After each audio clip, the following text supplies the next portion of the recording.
Welcome in, Braves Today, bravestoday.com. He's Lindsay Crosby. I'm Ben Taylor. It's all brought to you by Plains Coffee. Go to plainscoffee.com. Get your 10% off when you enter the promo code BRAVES.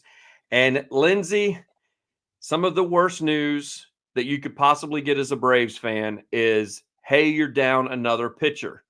You want to go ahead and stick a knife in that and turn it a little bit. Not only are you down a pitcher, you're down your best pitcher. So it looks like that all of the questions we've had on trades have been made up and answered for us now with the recent news of Max Fried. Yeah, so Max Fried's on the IL with left elbow neuritis, which sounds terrifying, right? Inflammation of the nerves, okay? Yep. Now, Brian Zucker addressed the media prior to Sunday's game. We're recording this between that press conference and game time. We have not heard from Max Fried. That'll be after the game. But Fried was warming up for the All-Star game. He pitched the second inning. I believe it was a scoreless inning. He was doing arm circles and felt some soreness in his arm after that. Pitched anyway, was fine. No issues when he pitched. When he reported back to the team on Friday, which the players got obviously Wednesday and Thursday off. Right. Reported back to the team on Friday. He was still feeling soreness in the arm. He told the team about that. They sent him for imaging, and they came back. It's nothing muscular, nothing structural. It's inflammation of the nerves in the elbow. So placed him on the IL. They think, Brian Zucker relayed, they believe this is the best case scenario for what he was facing, right? Again, no structural issues, no muscular issues. Last year, his missing almost 3 months, that was a flexor strain. It was a muscular issue in one of the muscles leading to the forearm, or leading into the elbow. So he's going to be shut down from throwing until he's asymptomatic. When he's asymptomatic, they will ramp him back up, and he should be available to pitch again. The question is, and going back and looking at the past history of this kind of did not give any clarity, how long is that going to take? That's kind of the big question. You did a little bit of history to see some other guys that have had this. Let me just go ahead and explain to you. This is what did they say? Which is it? The ulnar nerve? Because I have pinched the ulnar nerve before, and I can tell you causes huge discomfort. Also causes tingling in the fingertips, and Right. which comes and goes. As I couldn't imagine doing it as like something you rely on, like your arm. This Right. just affected me like writing at work. Much less having to, throw fastballs 90 plus. So I could only imagine the discomfort that he's having. However, there are some good case scenarios of this, and there are some where people have missed an entire season due to this. Yeah. So they called it left forearm neuritis. And so the assumption a lot of us are making here is that it's somewhere obviously above the forearm, I would assume probably around the elbow. And that's kind of the assumption based off of typically the way you describe it is where you think the inflammation is, and everything downstream from that is affected. So if it's in your forearm, it's going to affect the rest of your forearm, your wrist, your hands. If it's in your shoulder, it's going to affect your upper arm, your elbow. If it's in your neck, that's where thoracic outlet syndrome or surgery ends up coming from. I'll get to that in a second. But I did a deep dive. Baseball Prospectus has an injury list tracker where they track, going back to 2018, they track injured list placements, how long the guy's on there for, what the diagnosis was, all that kind of stuff, when he returned to play. So this year, this is the third time a major league player has gone on the IL for this. The previous two, Miami Marlins pitcher Josh Simpson has missed 115 days and counting with his issue. He is still on the IL. He opened the season on the IL. Yimi Garcia of the Toronto Blue Jays missed only 32 days and came back.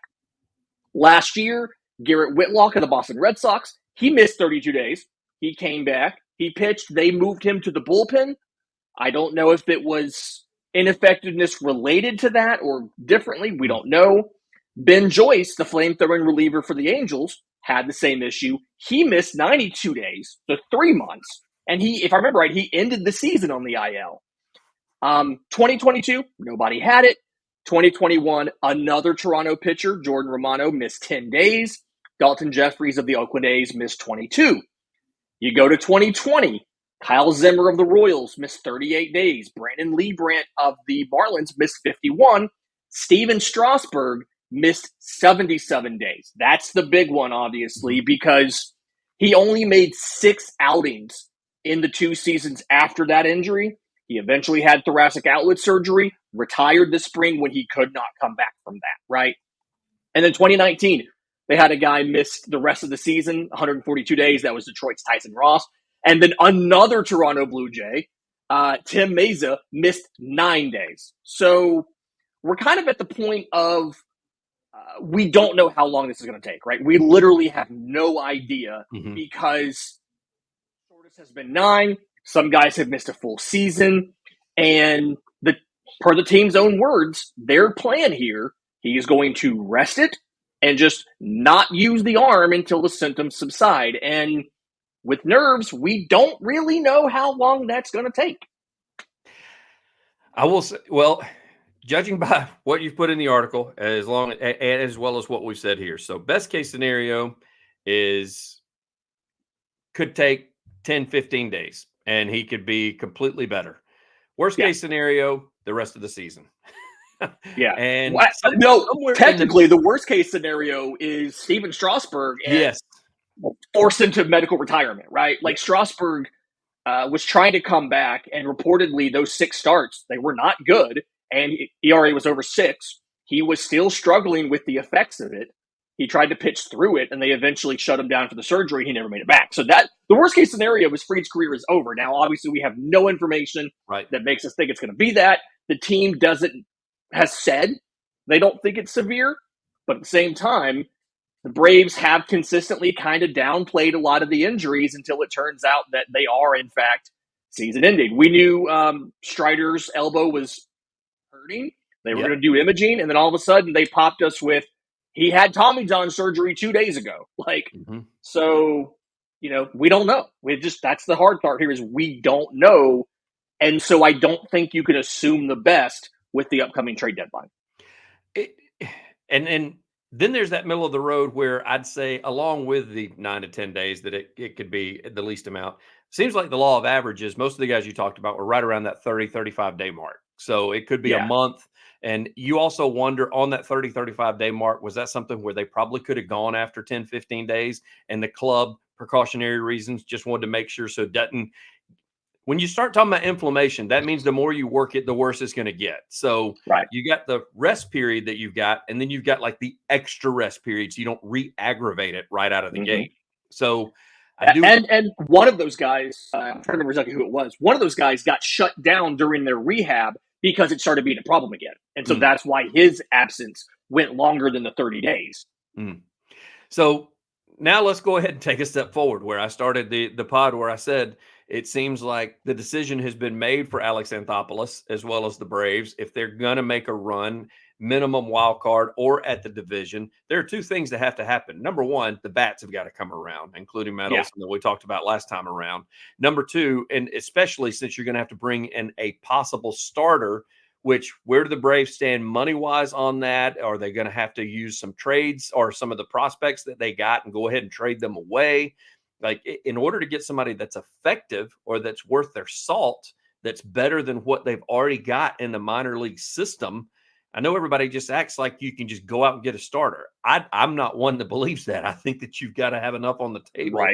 And it's got to be worth it because, as I said, wild card's still in place. Even the division is still in place if the Phillies continue to lose like they're doing and the Braves go on a heater as far as the bats are concerned. So how much does AA put into this and looking for somebody and spending and trading away in case that's a possibility? Yeah. All right. So here's the issue with the remaining rotation, right? You got Chris Sale, Ronaldo Lopez, Charlie Morton, Spencer Swellenbach. Here's the issue with those guys is all 4 of them have workload concerns. And we all know the story behind Lopez converting from relief to starting. We all know Sale's been dealing with injuries, right?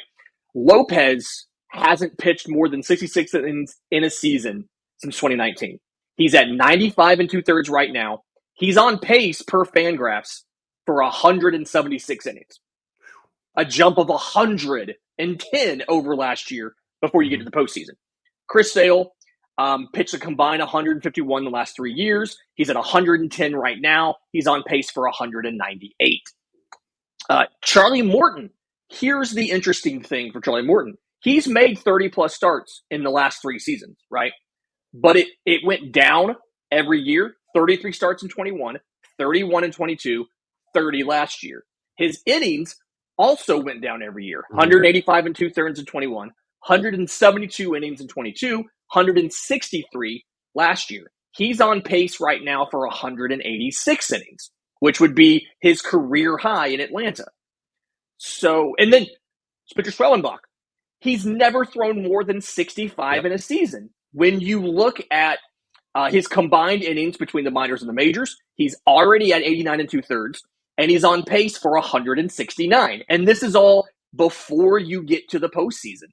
So you called up Dylan Dodd to replace Fried. Bryce Elder started the doubleheader yesterday. I think they're going to have to use him more in the second half of the season. He may just be permanently beat up when he's able to pitch again. This was something, Fried's spot in the rotation was Monday. So Elder obviously could not have gone on Monday. Dylan Dodd was the scheduled starter on Saturday in Gwinnett, and they scratched him. Now we know why. So Dodd's going to start on Monday. Seems pretty obvious now. And going forward, you have to wonder, is Elder going to come back up and be the 5th guy in the rotation every day until Fried's back? But here's the thing. Almost none of these guys have started on regular rest this year. And I don't quite think we realize how severe it is. The story's been Sale and Lopez, right? Lopez has made 2 of his 17 starts on regular rest. Sale has made 2 of his 18 on regular rest. Charlie Morton's only made 1 start on regular rest. That's amazing. Spencer Schwellenbach hasn't done it at all. He's made every start on 5 or 6 days of rest. So you really need 2 pitchers just to continue doing what you've done this year. So if Dodd and Elder are those guys, great. Yes, you have Ian Anderson coming. Yes, you have AJ Smith-Shawver coming. They're both back in the minors, back from injury. They're not ready, right? Nope. I mean, Anderson went 3 2/3 innings on Saturday, 4 runs allowed on 6 hits, threw only 70 pitches. Smith-Shawver started last Sunday, so a week ago, 3 2/3 innings. Like, neither one of these guys, from a pitch count perspective, are ready to come up and give you major league innings. And the reason that Atlanta's ERA is the best in baseball right now is they have not ridden the bullpen too hard, right? The rotation ERA is 7th best in baseball. The bullpen ERA is, I believe, it's either the best or 2nd best in baseball. So you can't all of a sudden call up Anderson and Smith-Shawver and ask them to go face major leaguers when they can't make it through 4 innings in the minors right now. So you have to get a starter, and you, in my mind, you have to get a guy that can start in the postseason. And that's going to cost you prospect capital that you don't want to give away. Right. And what sucks is you've lost some top 10 prospects to injury already. Owen Murphy having Tommy John surgery. Cade Kuehler reported this morning, confirmed he is out for the year. The rumor is Tommy John surgery. Have not yet confirmed that on the record with the team, but I imagine they'll get asked about that pretty soon. So you've lost 2 top 10 prospects right there. You're using Schwellenbach. Herson Waldrop's out with an elbow issue. AJ Smith-Shawver is coming back. So you don't have a lot of top prospects unless you want to move Nacho Alvarez, who we want to keep because we think he needs to be shortstop next year. And then Drake Baldwin. I mean, you're looking at moving some of your high-ceiling international players or trading away Drake Baldwin. And that's really the only top prospects you have available to move unless somebody wants one of these hurt guys. So you're in a situation of you're going to have to make a move. You don't have a ton of money. You've got a couple $1 million available. That goes farther for August and September because you're only paying 2 months of or a month and a half of salary. But you're in a situation of you need to get a starter that can not only start down the stretch, but a guy that you're comfortable throwing in the postseason. Because remember what happened last year. You had Strider, you had Fried, Morton was out with the finger sprain. You threw Bryce Elder in game 3, he got shelled. You're in a situation now where you have 4 guys, but if 2 of them are either ineffective or not available between now and the postseason, you're right back in that same situation of game 3. You don't have a guy you trust to go out there and start. And unlike last year's offense, you have no reason to believe that this year's offense is going to be able to slug you to victory, which they didn't do last year, but it looked like you were going to have that fallback as you entered the postseason. So it's a really tough situation. I don't want to be Alex Anthopoulos right now, but I mean, this trade deadline is going to hurt. You're going to lose a prospect you did not want to give up, and you didn't think you were going to have to give up a week ago, but you're going to have to because that's the boat you're in right now. He's Lindsay Crosby. I'm Ben Taylor. Be sure to go over to plainscoffee.com to get your coffee of all kinds of sorts, flavored coffee as well as teas. Enter the promo code BRAVES for 10% off plainscoffee.com. Also go to Braves Today, as Lindsay has got a big write-up about this. There's going to be a lot of other stuff that's going to be taking place within the next couple of weeks because of the trade deadline. Rumors are going to be flying everywhere. We'll have more details as it gets released as well with Max Fried, as he'll be able to speak after the game a little bit later on today. And Lindsay, as always, man, this is awesome stuff. Thank you so much, sir. Thanks, buddy.